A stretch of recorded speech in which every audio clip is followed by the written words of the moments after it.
Sanju Manandar, Yunisha Wale, Ujjwal Bhatrai, Pratiksha Joshi, Prashar Lama, Drishti Mahajan, Neeraj Shrestha, and also Swarnim Nanda Bhattacharya, who because of health cannot be here today. Talking about our contribution as a group member, since it was teamwork, we have equal contribution to it. But especially Janish Shrestha, Ujjwal Bhatrai, and Neeraj Shrestha, they helped us a lot in Excel programs for data analysis because they were good in computers. And our topic for today is role of NGOs and CBOs in community development.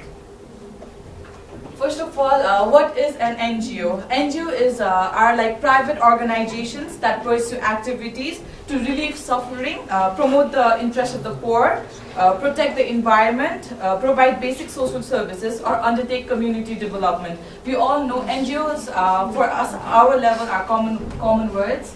Talking about the background, as I said, our topic was role of NGOs and CBOs in community development. Our area of study, Lamidara, which is in Pascal Cabre. Our purpose was to access the information regarding the help being provided by NGOs in that area.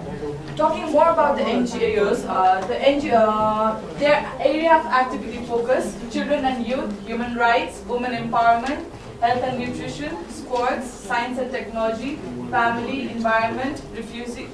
Now, our other group members, please be seated so we can further proceed with presentation.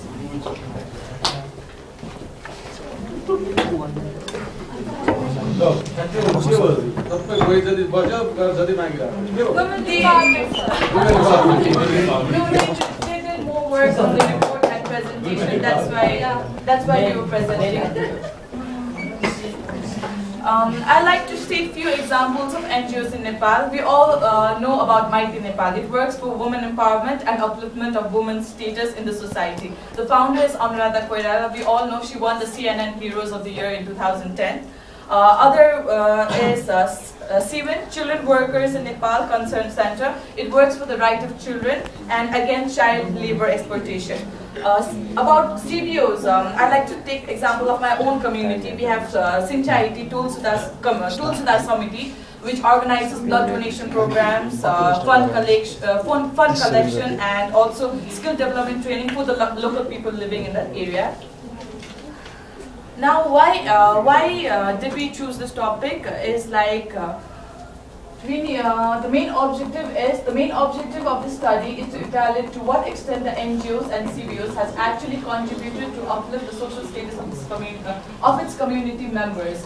NGOs sometimes put unattainable goals, or the goals they put up they do not actually succeed every time. So we wanted to know to how much extent how much extent the work has been effective. Our specific objectives to examine life standards of people in that area with and without the help of NGO involved. What was the condition before an NGO was established there and after the NGO had been working there? To describe the relation of people and NGOs, CBOs involved there, the relationship between the local people and the NGOs and CBO, to verify how the people of NGO has helped in uplifting the standard of people, to know that whether the help is in an effective way or not. As I said, they have certain goals, but that is not always achieved. Sometimes achieved, yes, but not always achieved to the extent it should be. Now, for further presentation, I'd like to call Pratiksha Joshi. Thank you, Jamila. To carry on the further presentation, first I'd like to tell you all what conceptual framework really is. Most of us use that word, but all of us may not know what it really is. So conceptual framework is used to present the possible courses of action, and as we can see here, we have listed the difficulties that we face, establishment of the CBOs and NGOs, their activities performed by them and impacts. So seeing this conceptual framework, it can be clear that where are basic criteria and aspects of our study. Now talking about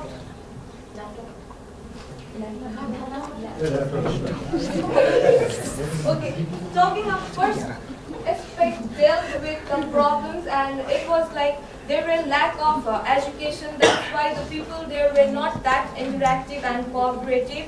The economic condition was really poor. but the condition is improving, but it is not quite satisfactory. The activities that are being performed they are carrying out some projects. There are German projects and some CBOs there which are continuously working for the upliftment of the standard of living of the people, and schools are established, drinking water's problem are being carried out there, but it is not satisfactory. And through these activities they are being doing, the impacts can be clearly seen in these people, because the social activities, they focus on remote area, they help in abolishing child labor and child abuse, and then bringing awareness in people in different aspects, and they focus in education. And Sungaba Madhyamik Vidyalaya was the only primary school available there. Now, talking about the methods, it was like impossible for us to visit every house in that locality, so we randomly chose 20 households, and on the basis of them we prepared our report and we are presenting here.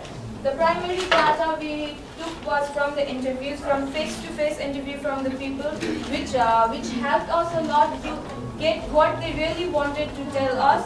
And the second method was observation. We can see and actually feel what they were feeling right there. Being at that place, we can say that the sociology trip that we had been provided was really successful, because we were able to feel to what extent they are facing the troubles, and then taking these things we discussed.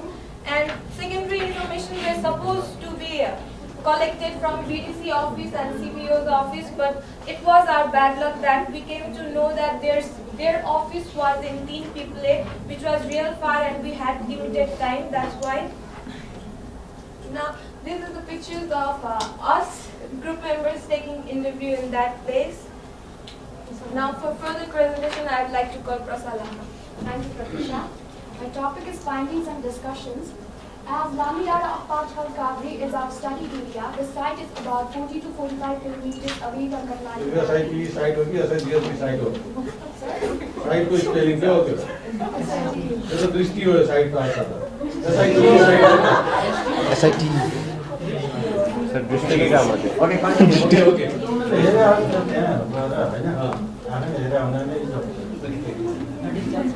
Can you use site?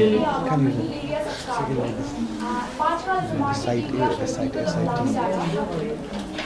during sociology trip, our college bus also dropped us in Pachkal, where we sub-looked and explored our research. As Pachkal is a remote area with less infrastructures, this area has not been so emphasized by the LUs to the extent that it should have been. Infrastructures of development like roads, electricity, water are not focused by the NGOs. The works are being carried out but have not been effective as it should have been. While interviewing, some say, Jati Chori Aipani Kane Chinika.